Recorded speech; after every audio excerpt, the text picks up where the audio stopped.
السلام علیکم ورحمۃ اللہ وبرکاتہ۔ وعلیکم السلام ورحمۃ اللہ وبرکاتہ۔ کیا حال ہے سب کا؟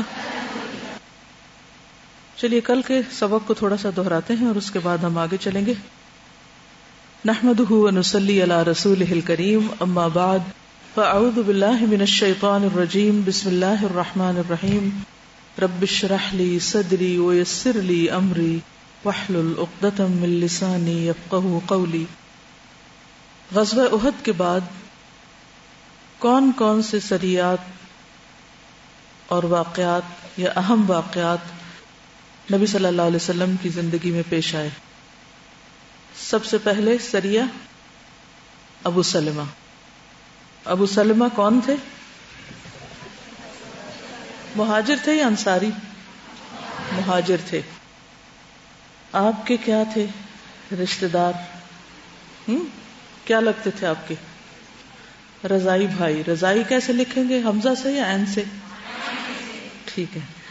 اور سابق الاسلام، اور نام عبداللہ تھا، ٹھیک ہے۔ مدینہ کے علاوہ کہیں اور ہجرت کی؟ حبشہ کی طرف ہجرت کی تھی، ٹھیک ہے۔ کدھر گئے تھے یہ؟ کس طرف کو گیا تھا یہ سریہ؟ علاقہ کا نام کیا تھا؟ قطن کا علاقہ تھا، قطن، قاف طا نون، ٹھیک ہے۔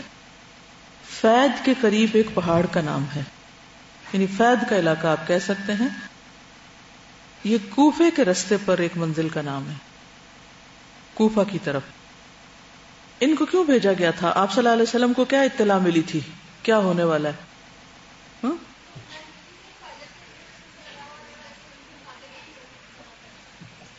ٹھیک ہے۔ خویلد کے 2 بیٹے، طلحہ اور دوسرے کا نام؟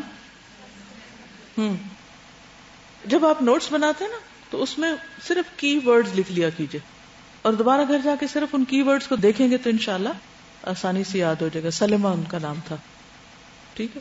خویلد کے 2 بیٹے طلحہ اور سلمہ اپنی قوم کے ساتھ مل کر نبی صلی اللہ علیہ وسلم پر لشکر کشی کا پروگرام بنا رہے تھے۔ آپ کو وقت سے پہلے پتہ چل گیا تو آپ نے جا کر ان کو وہیں روک دیا۔ یہ ایک طرح سے دفاعی تدابیر میں آتا ہے، اقدامی بھی اور دفاعی دونوں ساتھ ساتھ ہیں۔ یعنی ایک دفاع ہوتا ہے کہ دشمن آپ کے سر پہ پہنچ جائے، اور ایک یہ ہوتا ہے کہ آپ پرو ایکٹیو طریقے سے جا کے وہیں اس کی خبر گیری کریں، ٹھیک ہے۔ پھر اسی طرح ایک سریہ عبداللہ بن انیس تھا۔ یہ کس طرف کو گیا تھا؟ اورانا کی طرف، وادی اورانا کی طرف، جو عرفات کے قریب ایک جگہ کا نام ہے، ٹھیک ہے۔ جن لوگوں نے حج کیا ہوگا اورانا ضرور دیکھا ہوگا، کیونکہ اس کے ساتھ ہی ہے یہ۔ یہاں کس کے بارے میں پتا چلا تھا کہ وہ مسلمانوں کے خلاف فوج اکٹھی کر رہا ہے؟ آپ دیکھیے کہ تمام سرایا میں ایک چیز خاص طور پر آپ کو ملے گی کہ ہر جگہ سے آپ کو خبر ملتی تھی کہ فلاں جگہ سے لوگ لشکر کشی کرنے والے ہیں، فلاں حملہ آور ہونے والا ہے، فلاں آنے والا ہے۔ تو اس سے پہلے کہ وہ آتے، آپ خود پیش بندی فرماتے اور اپنے صحابہ کو وہاں بھیج دیا کرتے تھے۔ جی شابش، سفیان بن خالد حذلی، اس کے بارے میں آپ کو پتا چلا تھا، اور اس کے بارے میں آپ نے کیا فرمایا تھا حضرت عبداللہ کو کہ جب تم اس کو دیکھو گے تو تم اس سے مروب ہو جاؤ گے، ٹھیک ہے۔ اور ایسا ہی ہوا۔ پھر انہوں نے اس کو ایک چال چل کے قتل کر دیا، اور اس کا سر جو تھے وہ ساتھ لا رہے تھے کہ راستے میں ایک جگہ پر جب چھپے تو مکڑی نے جالا بن دیا، لوگ ان کے پیچھے تھے لیکن کسی کو پتہ نہیں چلا، ٹھیک ہے۔ پھر اس کے بعد ایک اور سریہ پیش آیا تھا، منذر بن عمرو، بئر معونہ کا واقعہ۔ بئر معونہ، یہ کیا واقعہ تھا؟ اصل میں یہ لفظ آپ سنیں گے تاریخ میں، تفسیر میں، بئر کنویں کو کہتے ہیں، معونہ جگہ، بئر معونہ ایک جگہ کا نام ہے، کنویں کا نام ہے۔ یہاں کیا ہوا تھا؟ یہ تو بڑا مشہور واقعہ ہے۔ کل کے جتنے بھی واقعات ہیں اس میں 2 زیادہ مشہور واقعات ہیں، آپ بتائیے۔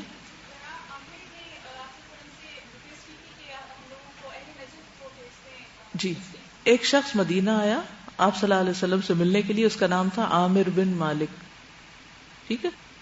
اس کی کنیت تھی ابو البراء۔ اس کو کیا کہا جاتا ہے؟ ملاعب الاسنہ۔ یہ آپ کی خدمت میں آیا، آپ نے اس کو اسلام پیش کیا، کیا اس نے اسلام قبول کر لیا؟ نہیں۔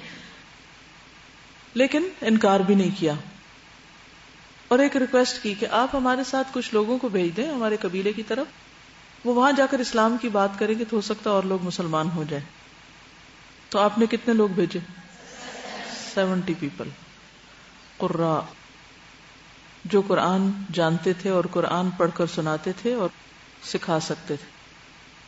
یہ سب انصاری تھے، یہ سب انصاری تھے، یہ بھی یاد رکھنے کی بات ہے۔ ان کے امیر کا نام تھا منذر بن عمرو، منذر۔ تو بنو سلیم کا کنواں تھا بئر معونہ، وہاں پر پہنچے تو کیا کیا؟ ان کے ساتھ بدعہدی ہو گئی اور ان سب کو شہید کر دیا گیا۔ اوکے، اس کے علاوہ ایک اور واقعہ تھا رجیع کے نام سے، سریہ رجیع یا سریہ مرثد بن ابی مرثد، یہ بھی 4 ہجری اور سفر میں ہی ہوا تھا۔ یہ کس طرف کو تھا؟ رجیع کہاں ہے؟ شابش۔ عزل اور قارہ کے کچھ قبائل کے لوگوں نے حضور صلی اللہ علیہ وسلم کی خدمت میں آ کر عرض کیا کہ ہمارے قبیلے کے لوگ اسلام سیکھنے کا بہت شوق رکھتے ہیں، تو آپ ہمیں کچھ ٹیچرز دیجئے۔ تو آپ نے ان کے ساتھ کتنے لوگ بھیجے تھے؟ شابش، 10 لوگ بھیجے تھے۔ بعض روایات میں 6 کا بھی آتا ہے لیکن زیادہ 10 ہی کی طرف جاتا ہے۔ تو انہوں نے کیا کیا؟ انہوں نے ان صحابہ کو شہید کر دیا، اور تفصیل میں اس وقت ہم نہیں جاتے۔ انہیں کہا پہاڑ کے نیچے اتر آئیں اور پھر ایک ایک کر کے اور پھر 2 کو بیچ کے۔ اوکے، پھر اس کے بعد غزوہ بنو نذیر، یہ کہاں ہوا تھا؟ مدینہ کے اندر۔ بنو نذیر کون تھے؟ یہودیوں کا قبیلہ تھا۔ ان کا کیا قصور تھا؟ انہوں نے آپ صلی اللہ علیہ وسلم کو شہید کرنے کی سازش کی تھی۔ آپ کو کیسے پتا چلا تھا؟ جبریل علیہ السلام نے آ کر بتایا تھا۔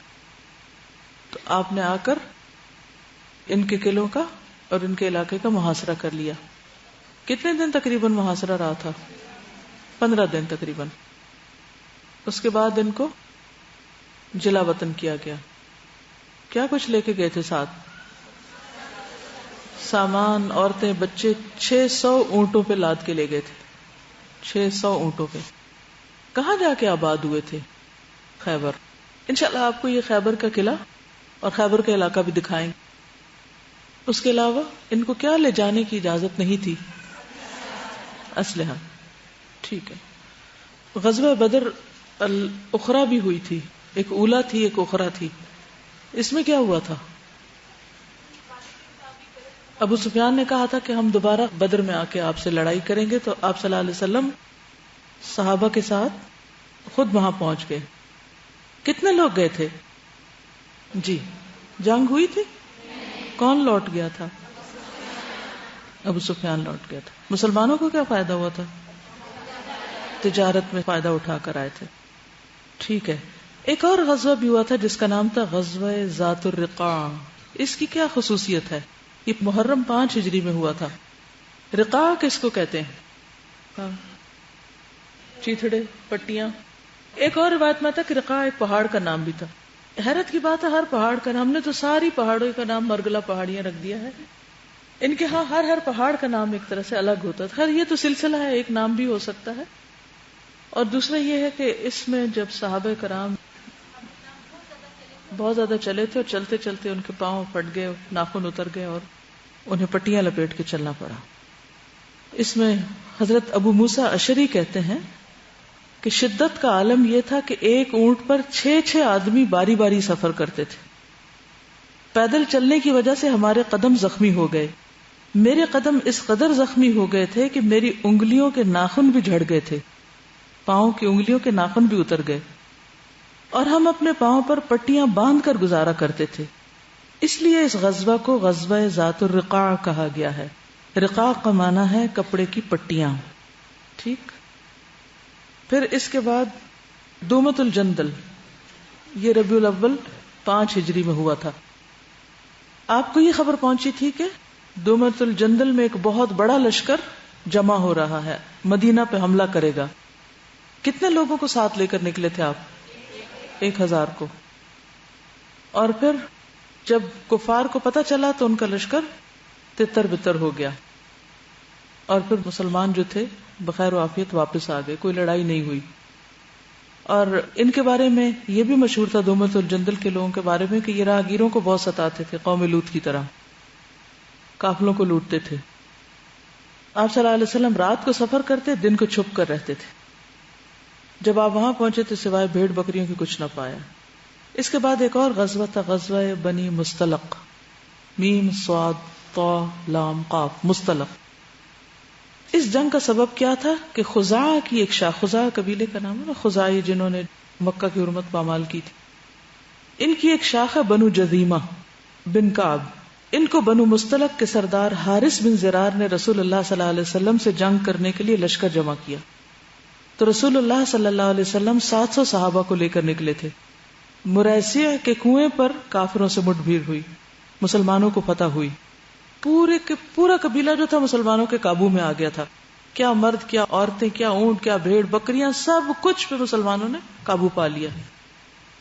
پھر کیا ہوا تھا کچھ یاد ہے؟ تیمم کی آیات بھی اتری تھی اسی کے واپسی پہ. اس میں ایک خاص ہوا تھا کہ مریسی کا جو چشمہ تھا اس پر مہاجرین و انصار کے درمیان ایک اختلاف ہو گیا تھا. کیا اختلاف تھا؟ او مہاجر و انصار کہہ کے پکارا تھا ایک دوسرے کو. دو لوگوں کا جھگڑا ہوا تھوڑا بہت پانی پہ، اور وہ دو قبیلوں میں یا دو گروہوں میں پھیل گیا. تو نبی صلی اللہ علیہ وسلم نے کیا کیا تھا پھر؟ یعنی کہاں یہ کہ ایک طرف دشمن کی ہر چیز پہ قابو پا لیا، اور کہاں یہ کہ آپس میں اختلاف ہو گیا چھوٹی سی بات پہ. اور پھر وہ شیطان فوراً اس کو بڑا کر دیتا ہے نا. تو ایک دوسرے کو مہاجر و انصار میں تقسیم کرنے کی سازش ہوئی یہاں پر. پھر کیا ہوا؟ نبی صلی اللہ علیہ وسلم نے اس موقع پہ کیا کہا تھا کہ دعوها فإنها نتنہ، اس نعرے کو چھوڑ دو، یہ یوں کہنا چاہیے سڑا ہوا ہے، بدبودار ہے. یہ دور جاہلیت کی بات ہے کہ کسی کو اس کے قبیلے اور قومیت کے نام سے پکار کر اس کو ابھارو اور اس کو باہم لڑاؤ. اس کو سخت ناپسند کیا گیا. لیکن آج ہم مسلمان کیا کر رہے ہیں؟ قومیت کے نام پر کیسے کیسے فساد کر رہے ہیں. تو وہ یہ تھا کہ بعض اوقات پانی پہ لڑائی ہوتی ہے. کبھی دیکھیے آپ نے جو عورتیں کنویں وغیرہ میں پانی بھرنے جاتی ہیں، آپس میں جھگڑے ہو جاتے ہیں گاؤں میں کہ پہلے میری باری ہو کہ میری باری ہے، تم نے زیادہ لے لیا ہے، تم نے میرا گرا دیا ہے، تم نے مجھے دھکا دیا ہے. کوئی بھی بہانہ بن سکتا ہے. اور اس میں انسان چونکہ ایک جگہ سے جب بہت سے لوگوں کو ایک چیز لینی ہوتی ہے، مثلاً آپ نے کبھی غریبوں کی بستی میں راشن تقسیم کیا، کوئی مشکل ہوتی ہے، جان چھڑانی محال ہوتی. تو بعض اوقات گرمی ہو، پیاس ہو، اور ایک تھکاوٹ ہو، اور دشمن سے لڑ کے بیٹھے ہوں، تو اس وقت انسان کا جو ایک اپنی کیفیت ہوتی ہے وہ ایسی ہوتی ہے کہ چھوٹی سی بات بھی، جیسے آپ نے روزہ ہی رکھا ہو صرف، تو افطار کے وقت اگر ذرا سا آپ کو پانی ملنے میں یا کسی بھی چیز میں کمی کسر لگ جائے تو کیا ہوتا ہے؟ بھول جاتا ہے کہ روزہ رکھا ہوا تھا.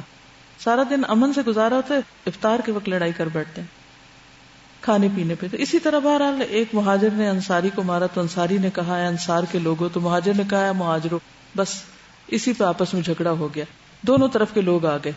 رسول اللہ صلی اللہ علیہ وسلم آگے بڑھے اور فرمایا میں تمہارے اندر ہوں اور جاہلیت کی پکار پکاری جا رہی ہے، دعوها فإنها نتنہ، چھوڑو اس کو، یہ تو ایک بہت ہی بدبودار بات ہے، انتہائی گندی غلیظ بات ہے، یہ تم نے کیسا نعرہ لگایا. تو اسی موقع پر دیر اینڈ دین آپ نے اس بات کو اتنا مکروہ بنا کے پیش کیا کہ اس کے بعد کبھی کسی نے پھر ایسا کام نہیں کیا. یہ وہی موقع ہے نا کہ جب عبداللہ بن ابی نے کہا تھا کہ بہت خراب قسم کی باتیں کی تھی، اور پھر کہا تھا کہ آج عزت والا ذلت والوں کو ذلیل کر کے باہر نکالے گا، تو عبداللہ بن ابی کا اپنا بیٹا عبداللہ جو تھا وہ مدینہ کے باہر کھڑا ہو گیا اور کہا کہ میں باپ کو اندر ہی نہیں آنے دوں گا. پھر غزوہ بنو مستلق سے واپسی کے دوران حضرت عائشہ قضاء حاجت کے لیے جب باہر گئی، ایک جگہ پر آپ نے پڑاؤ کیا تھا، کیونکہ آپ نے اس وقت پھر فوراً سب کو کوچ کا حکم دے دیا، اور آپ کو معلوم ہے کہ میلوں میل چلایا سب کو، حتیٰ کہ وہ سارا جھگڑا اور لڑائی اور اس کی جو آفٹر ایفیکٹس ہیں وہ سب بھول جائیں صحابہ. ایک فزیکل ایکسرسائز ایک طرح سے کروائی. یہ مختلف طریقے ہیں لوگوں کے کانفلکٹس کو ریزالو کرنے کے. تو بہرحال اب کیا ہوا، حضرت عائشہ جب تک واپس آئیں قضاء حاجت سے، قافلہ جا چکا تھا، وہیں پر لیٹ گئیں. صفوان بن معطل کی ڈیوٹی تھی کہ بعد میں چیزوں کو پک کریں، اور جب وہ چیزیں اٹھاتے ہوئے آئے تو دیکھا کہ حضرت عائشہ وہاں پر سو رہی ہیں، تو انہوں نے انا للہ و انا الیہ راجعون پڑھا. اونٹ آگے کیا، حضرت عائشہ بیٹھ گئی، اور قافلے کے بعد مدینہ میں جب پہنچی ان صحابی کے ساتھ تو عبداللہ بن ابی نے الزام لگا دیا، اور پھر وہ سارا واقعہ آپ جانتے ہیں کہ موجود ہے سورۃ النور میں، ان الذین جاءوا بالافک عصبۃ منکم. ٹھیک ہے، اس کے بعد ہوتی ہے غزوہ خندق. غزوہ خندق شروع کرنے سے پہلے اگر کوئی چھوٹی موٹی بات آپ کرنا چاہیں، کچھ ایڈ کرنا چاہیں، کچھ پوچھنا چاہیں تو آپ اس میں کر لیجیے. صلی اللہ علیہ وسلم.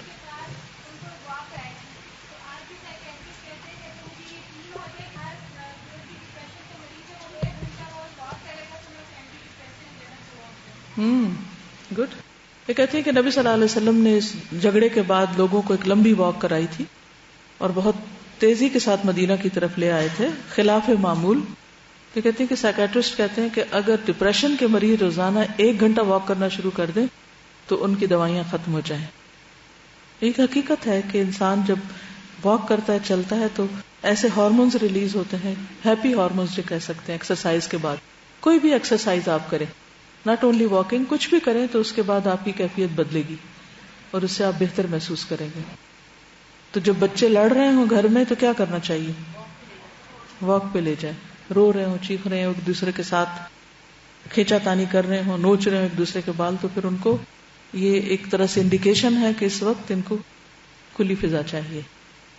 عام طور پہ تو مائیں ڈرگز دے کے سلا دیتی ہیں، آسان طریقہ. جی آپ کچھ کہنا چاہتے ہیں؟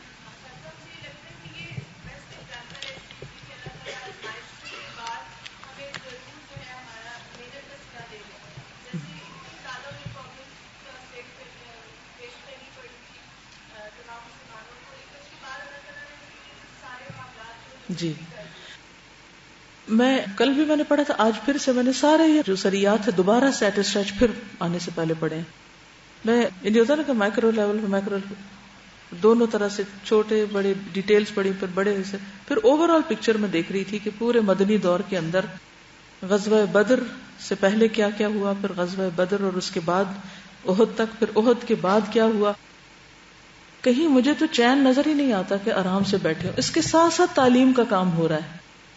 حیرت کی بات نہیں، قرآن نازل ہو رہا ہے، اس کو یاد کیا جا رہا ہے، نبی صلی اللہ علیہ وسلم کی احادیث کو ضبط کیا جا رہا ہے، پوری یعنی مسلمانوں کی ہر لحاظ سے تربیت بھی ہو رہی ہے. اور کہیں کوئی امن سے گھروں میں نہیں بیٹھا ہوا. ہر مہینے ایک نہیں 2 سریات ہو رہے ہیں، اور پھر کہیں شہادتیں ہو رہی ہیں، کہیں کوئی جھگڑا ہو رہا ہے، کہیں کوئی سچویشن پیدا ہو گئی، الزام لگایا جا رہا ہے حضرت عائشہ پر. اس سے پورے مہینے ایک فضا جو ہے مدینہ کی پرسوز ہو گئی ہے. لیکن اس کے باوجود کہیں پر ہم یہ نہیں دیکھتے کہ کام رکا ہو. اتنے حادثوں میں کوئی کام رکا ہو، کام نہیں رکا. اس میں بہت بڑا سبق ہے ہم سب کے لیے کہ یہ زندگی آزمائش ہے، اس میں اونچ نیچ ہوتی رہے گی، گرمی سردی آتی رہے گی، موسم بدلتے رہیں گے، لیکن کس چیز کو چھوڑ کے نہیں بیٹھنا. جو کرنا ہے اسے کرنا ہے، کام نہیں چھوڑنا. ان جنگوں میں یا ان غزوات میں شرکت کو تو آپ بھول جائیے. صرف اگر آپ اس وقت مدینہ میں رہتے ہوں اور آپ روز یہ خبر سن رہے ہو آج لشکر ادھر جا رہا ہے، آج ادھر جا رہا ہے. وہ کون جاتے تھے؟ کون جاتا تھا؟ صحابہ جاتے تھے. مسلمانوں کی تعداد ہی کتنی تھی؟ اس کا مطلب ہے ہر گھر سے کوئی نہ کوئی جا رہا ہے، کوئی پیچھے نہیں رہ رہا. حتیٰ کہ غزوہ تبوک ہوتی ہے تو مینڈیٹری سب کوئی جانا ہے، کوئی بھی نہیں رہ سکتا الا یہ کہ جو کوئی معذور ہو. اور اس سے پہلے جو یہ غزوہ خندق ہوتی ہے تو اس میں تو آپ دیکھیں کہ ہر طرف کے لوگ جو ہیں اکٹھے ہی حملہ آور ہو جاتے ہیں. اور یہ سب سے سخت ترین جنگ ہے اور بالکل مڈل میں آتی ہے، اور اس سے پہلے اور بعد کی جنگیں اس کے مقابلے میں ہلکی. بڑے بڑے اہل ایمان جو تھے ان کے ایمان ہلا مارے گئے تھے. سخت قسم کی آزمائش ہوئی تھی. اور آزمائشیں جو ہوتی ہیں وہ انسان کے لیے، ابن القیم الجوزیہ کہتے ہیں، آج صبح ہی میں پڑھ رہی تھی کہ جو ٹرائلز ہوتی ہیں وہ ہمارے لیے میڈیسن کا کام کرتی ہیں. اللہ تعالیٰ ہر بندے کو اس کی بیماری کے مطابق اس کو آزمائش میں ڈالتا ہے. حتیٰ کہ اس کو پوری طرح اندر باہر سے صاف کر دیتا ہے، اس کا علاج ہو جاتا ہے، اور پھر وہ الٹیمیٹلی یا اللہ کے قریب ہو جاتا ہے یا پھر بالکل دور نکل جاتا ہے، کھرے کھوٹے کو الگ کر دیتا ہے اللہ تعالیٰ آزمائشوں میں ڈال کے. تو یہ وہ گروہ تیار ہو رہا تھا، ہیروں کی وہ نرسری تیار ہو رہی تھی جس نے آگے جا کر صرف عرب نہیں بلکہ پوری دنیا کا نقشہ بدلنا تھا. ہر طرف نبی صلی اللہ علیہ وسلم کے پیغام کو آگے لے کر پہنچنا تھا. تو اللہ تعالیٰ نے ان لوگوں کو جس طرح آزمایا اس طرح تو پوری امت میں کوئی نہیں آزمایا گیا. تو اصل کام ہی وہ کرتے ہیں جو مشکلات میں کام کرتے ہیں. آسانیوں میں کام کرنے والے تو پھر سو جاتے ہیں ہر تھوڑی دیر کے بعد. جی آپ کچھ فرما رہی؟ ہاں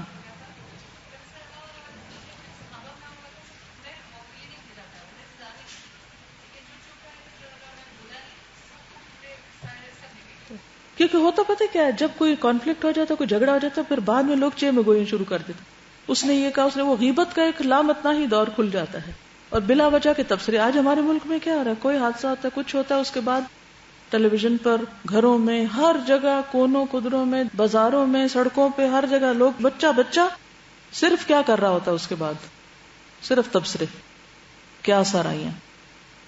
مجھے لگ رہا ہے کہ ہمیں اگر اس سے کوئی سبق سیکھنا ہے تو مین سبق یہ ہے کہ ہمیں اپنے مزاج کو چینج کرنا پڑے گا، اور مزاج کو چینج کرنے کے لیے جو ہماری پرسپشن ہے نا، اس کو چینج کرنا پڑے گا. جیسے ابھی فی الحال جیسے ہم یہاں آتے ہیں تو کلاس میں بیٹھنے کا جو بھی میرا ایٹیٹیوڈ ہوتا ہے جس طریقے کا، مجھے اسی طریقے پہ سمجھ آتی ہے. اور اگر میرا ایٹیٹیوڈ یہ ہو کہ یہ میری بہت بڑی اپرچونٹی ہے جو اللہ کی طرف سے مجھے ملی ہے، تو اس میں سے میں نے میکسیمم اٹین کرنا ہے، تو میں الحمدللہ مجھے ایسا لگتا ہے کہ پورا لیسن میمورائز ہو گیا، اور اس کے اندر سے مجھے ایسی ڈیپ چیزیں سمجھ میں آتی ہیں جو کہ شاید ویسے نہ آتی. لیکن جس دن کسی بھی وجہ سے میرا موڈ خراب ہے اور میں کہتی ہوں اچھا بیٹھنا ہی ہے، ایسے بیٹھوں، مجھے کچھ سمجھ نہیں آ رہا، پتہ نہیں کیا ہو رہا ہے، تو یہی میرا برین ہے، یہی انٹلیکٹ ہے، اور مجھے کچھ بھی سمجھ میں نہیں آتا کہ پتہ نہیں کیا ہو رہی ہے بات، جیسے کسی اور لینگویج میں ہو رہی ہے. تو ہمارا پورا جو لائف میں جیسے جیسے ہماری پرسپشن چینج ہوتی ہے ویسے ویسے اس چیز کا ایفیکٹ جو ہے وہ ڈفرینٹ ہو جاتا ہے. تو میں یہ سوچی تھی اگر ہمیں اس طرح کے اول تو آزمائشیں نہیں آئیں، اگر آتی تو ہمارا ایٹیٹیوڈ کیا ہوتا. اتنا بلیمنگ، ایک تو سب سے پہلے تو ہم بلیم کرنا شروع کر دیتے ہیں، پھر لڑنا شروع کر دیتے ہیں، پھر ہم دوسروں سے لڑنے کے بجائے ہم تو آپس میں لڑنا شروع کر دیتے، پھر جس کو جانا پڑتا وہ کہتا کیا مصیبت ہم پہ آ گئی ہے. وہ جو ہیں وہ اپنا کھڑے ہو رہے ہیں پنجوں پہ کہ ہم بھی اس میں جا سکتے ہیں، بدر میں ہم بھی اس کے لیے کوالیفائی ہو رہے ہیں، کشتیاں لڑ رہے ہیں کہ ہم بھی. They are thinking of it as an opportunity. ان کو یہ پتہ ہے کہ اس میں اگر ہم پار ہو گئے، ہماری بوٹیاں بھی ہو جائیں تو یہ ہماری کامیابی ہے. وہ اس بڑی چیز کو سمجھ گئے تھے کہ اس دنیا میں کوئی چیز بھی بڑی نہیں ہے، نہ کوئی آزمائش، نہ تکلیف، نہ کوئی خوشی، نہ غم، نہ کوئی فیملی، کوئی چیز اتنی بڑی نہیں ہے جتنا کہ اس بڑے کو راضی کر لینا بڑی بات ہے. اس کے علاوہ اور کوئی چیز بڑی نہیں ہے. اللہ اکبر کا لفظ کتنا ہم بولتے ہیں کہ ہمارے دل میں ہم بڑے ہیں، ہماری کمفرٹ بڑی، ہماری جاب بڑی، ہمارے بینیفٹ، ہمارے مسائل ہم ان چیزوں کو نہیں ان میں سے نکل نہیں پا رہے کیونکہ ہم ایک لفظ اللہ اکبر کہ وہ سب سے بڑا ہے اور ہم کتنے چھوٹے اس کے مقابلے میں. تو یہ والی چیزیں اپنی ذات سے باہر نہیں نکل پاتے ایگزیکٹلی، کیونکہ ہم اس کو بڑا جو اتنا سمجھتے ہیں تو باہر کیسے نکل سکتے. پھر آئیے یہ جو بیر معاونہ کا واقعہ تھا، اس میں ہم دیکھتے ہیں کہ 70 قرآن انہوں نے بھیجے، تو صرف 4 ہجری یعنی 4 سال ہو گئے تھے انہیں پڑھتے ہوئے. کتنے لوگ پڑھ چکے ہیں؟ ہم لوگ یہاں پہ 16 سال سے پڑھے ہیں. ابھی ہمیں آ کے میں مانگوں کہ مجھے اس علاقے کے لیے اتنے قرآن چاہیے، کون ہوگا؟ کتنے فون آتے ہیں، کتنے لوگ پوچھتے ہیں ہے کوئی ٹیچر، ہے کوئی ہمارے بچوں کو پڑھا دے. ہم نے کیا تیار کیا، ہم کتنے تیار ہوئے، اور مسئلہ ہمارا کیا ہے؟ سب کچھ ہمارے لیے حاضر ہے، تیار ہے، لیکن ہم تیار نہیں ہیں کچھ کرنے کے لیے. 100 بہانے ہیں ہمارے پاس نہ پڑھنے کے. یعنی یوں لگتا ہے نا کہ جیسے اگ رہے ہیں وہاں سے قرآن. 70 ایک جگہ بھیج دیے، 10 ایک جگہ بھیج دیے، ہم کتنے بھیج سکتے ہیں؟ اور اگر کسی کو یہ کہنا چلو 1 سال اگر تم نے پڑھا تو 1 سال پڑھانے کے لیے قربانی کر لو، اب یا مزید اپنے آپ کو چمکانے کے لیے نہیں، میں تھک گئی ہوں، اب میں کچھ اور کرنا چاہتی ہوں. کیونکہ وہ بڑی جنت سامنے نہیں ہے نا. جب ذات کے لیے کچھ کرتے ہیں یا دنیا کے تھوڑے حقیر فائدے کے لیے تو وہ اتنی بڑی موٹیویشن نہیں ہو سکتی. اور پھر اسی لیے تو 22 سال میں اتنا کچھ تبدیل ہو گیا، دنیا کی تقدیر بدل گئی. آج ہم سب لگے ہوئے، کہیں بھی کوئی تبدیلی نظر نہیں آتی. بالکل علم راحت سے نہیں آتا. چلیے آگے چلتے ہیں. اس بشارت اور فضل کبیر کے مستحق وہی ہو سکتے ہیں نا جو حقیقت میں پھر مؤمن ہو. غزوہ خندق، صفحہ نمبر 231. شوال و ذی القعدہ 5 ہجری، سمجھیے یہی دن تھے جو آج کل کے ہیں. رسول اللہ صلی اللہ علیہ وسلم نے جو حکیمانہ اقدامات کیے تھے، جو سٹیپس لیے تھے، ان کی بدولت ہر طرف امن و امان چھا گیا تھا. یعنی ہر سرکوبی کرنے والے کو آپ نے روک دیا. چنانچہ غزوہ بنو نذیر کے بعد 1.5 سال سے زیادہ عرصے تک کوئی قابل ذکر واقعہ پیش نہیں آیا، اور ایسا لگتا تھا کہ اب مسلمان اپنے دین کی اشاعت اور اپنے احوال کی اصلاح کے لیے کلی طور پہ فارغ ہو جائیں گے. یعنی اب امن چین کے دن آ گئے اور اب کسی اور چیز پہ فوکس کریں گے. لیکن یہ یہود تھے جنہیں حضرت مسیح علیہ السلام نے سانپ اور سانپوں کی اولاد کہا ہے، جنہیں گوارا نہ تھا کہ مسلمان چین کا سانس لے سکے. چنانچہ خیبر میں قیام کرنے اور مطمئن ہو جانے کے بعد انہوں نے سازشیں اور پس پردہ حرکتیں شروع کر دی، اور اہل مدینہ کے خلاف قبائل عرب کا ایک نہایت زبردست لشکر لانے میں کامیاب ہو گئے. یعنی انہوں نے مختلف قبائل کو جا کر ورغلایا اور مدینہ پر حملہ کرنے کے لیے اور اکٹھے یکبارگی حملہ کرنے کے لیے اکسایا، اور وہ اس میں کامیاب ہو گئے. اہل سیرت یعنی جنہوں نے سیرت لکھی ہے، ہسٹورینز، کہتے ہیں کہ یہود خیبر کے 20 سردار، یعنی جن کو خیبر کی طرف جلاوطن کیا گیا تھا، اور رہنما قریش کے پاس گئے اور انہیں مدینہ کے خلاف جنگ پر آمادہ کیا اور اپنی مدد کا یقین دلایا. قریش اس کے لیے تیار ہو گئے تو یہ لوگ بنو غطفان کے پاس گئے. انہوں نے بھی بات مان لی. اس کے بعد دوسرے قبائل میں گھومے اور ان میں سے متعدد قبائل نے جنگ لڑنی منظور کر لی. اس کے بعد سارے قبائل کو ایک منظم پلان کے تحت اس طرح حرکت دی کہ سب کے سب ایک ہی وقت مدینے کے اطراف میں پہنچ گئے. یعنی سب نے ایک ہی وقت میں مدینے کی طرف رخ کیا، مارچ کیا اور اکٹھے ہی آ پہنچے. سارے اکٹھے ہی لینڈ کیے. یہ بنو غطفان جو ہے یہ نجد کی طرف تھے، قریش مکہ کی طرف.